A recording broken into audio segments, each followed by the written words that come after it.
Hello, honors physics students. Let's take a look at number 5 in our packet of impulse momentum practice problems. Go ahead and give it a read through, and we'll do it together.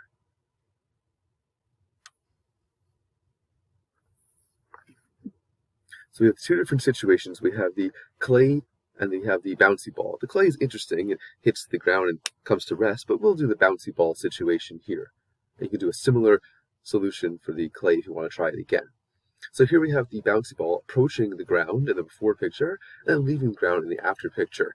Make sure when we draw these before and after pictures, we're really understanding it's before the interaction and after the interaction. In this case, the interaction is between the bouncy ball and the ground. So the before picture is as the ball is approaching the ground, right before it hits the ground, and the after is right after the bouncy ball leaves the ground. Notice it's given as the initial velocity is 2 meters per second and the final velocity is 1.7 meters per second. But I haven't put them on here yet because, remember, everything is a vector in momentum, and so we need to establish, of course, a positive direction. So why don't you go ahead and establish a positive direction and then see what I talk about.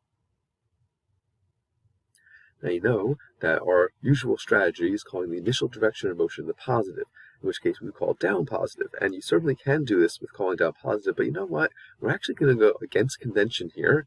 We're going to call up the positive direction. So I want you to switch it to up being the positive direction.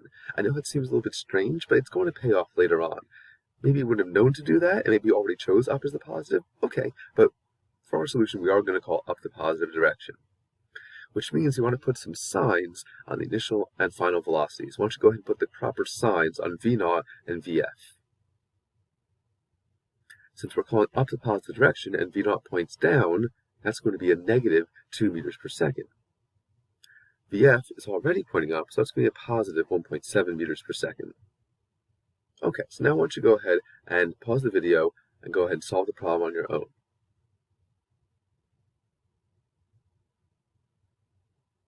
Okay, so part A asks for the net impulse. Net impulse, you'll remember, is the same thing as change of momentum. And since we have the mass and velocities, we could write it like this. It's the mass times the change of velocity, or VF minus V0, but it's so important that we put the proper signs on V0 and VF. So in this case, VF is again positive 1.7, V0 is negative 2 meters per second, and so when you put the proper signs on it, we should be getting a positive 3.370 kilogram meters per second, or Newton seconds. It can be expressed either way. Then we get to letter B, which asks for the average normal force on it. Now here we have to get forces into the equations. How do we do that? Well, we know that the net impulse is equal to sigma F times delta T. Now it's so important that we're talking about net impulse and net force. If you didn't do that, then you're not being as particular with equations as you need to be.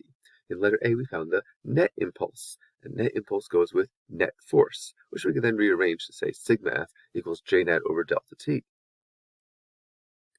But it doesn't ask for net force, does it, right? It asks for average normal force. And normal force and net force are just not the same thing. In fact, what do we usually draw to help us visualize this? Right, a free body diagram. Let's go ahead and do that. So way off to the side, find some room. Let's draw a free body diagram of the ball while it's interacting with the floor. Normally, we'll start a free body diagram with some information off to the side: velocity, acceleration, net force. Now, velocity is a little bit confusing because it's changing direction, right? It's initially going down, then it's going up. So let's actually not draw the velocity vector because it depends on when in the problem we're doing it. But we can start by drawing the acceleration vector. So, of course, off to the side, draw the acceleration vector, but it's not a force, so it doesn't get attached to the free body diagram. Which way did you draw the acceleration? Well, we have to think about the fact that the ball is initially moving down, then it's moving up. So during that interaction, which way is the acceleration pointing? Well, certainly there is an acceleration, right? There's obviously a change of velocity, so it can't be acceleration equals 0. That can't be. If the acceleration pointed down, well, does that make sense? The initial velocity is pointing down, and if the acceleration also pointed down, what do we know happens when velocity and acceleration point the same way?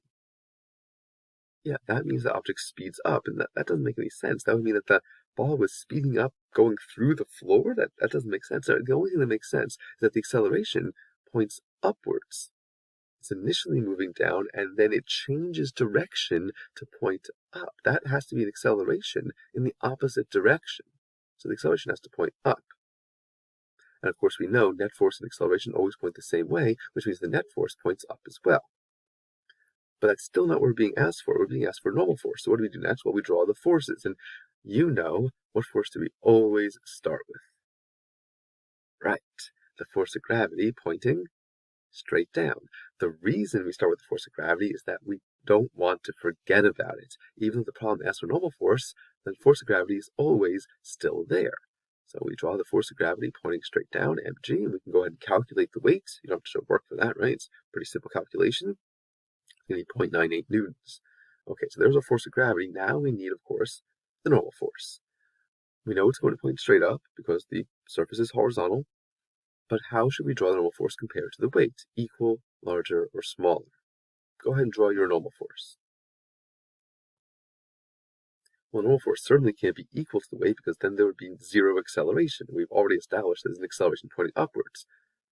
Normal force can't be smaller because the net force has to point up. Remember, this is how net force works. Net force is the combination of all the forces. And so if the net force points up, that means the upwards force has to win.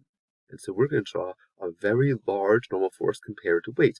Do we know how much the normal force is compared to weight? Not yet till we do the calculation, but we always want to do this in a very visual way, showing which force is winning. And if the net force points up because the acceleration points up, that means the upward force has to win. In this case, that's the normal force. And this is what we're looking for. Because now we see in our equation we have sigma F. And of course, sigma F is the combination of all forces. We need to establish a positive direction. Oh wait, we already did that, didn't we? Oh, look what happened.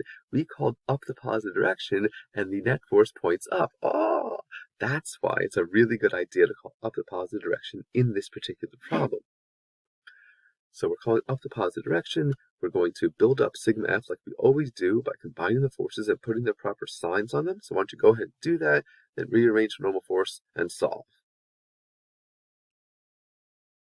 So just like always, we look at our free body diagram.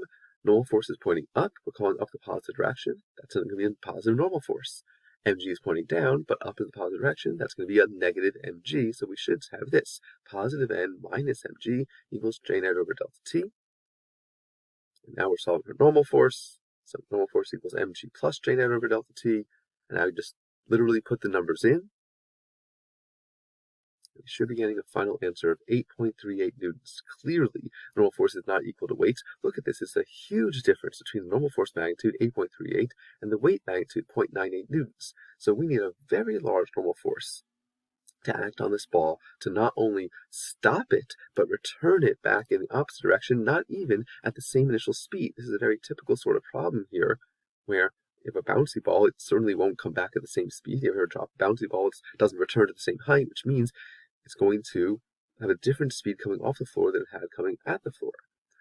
Now, when you first proposed this problem, you may have thought, we got a before picture and after picture. Is this a conservation of momentum problem? Well, it's not. And how do we know? Because momentum is only conserved in a system of interacting objects. Here, we're only looking at a single object. That's the ball.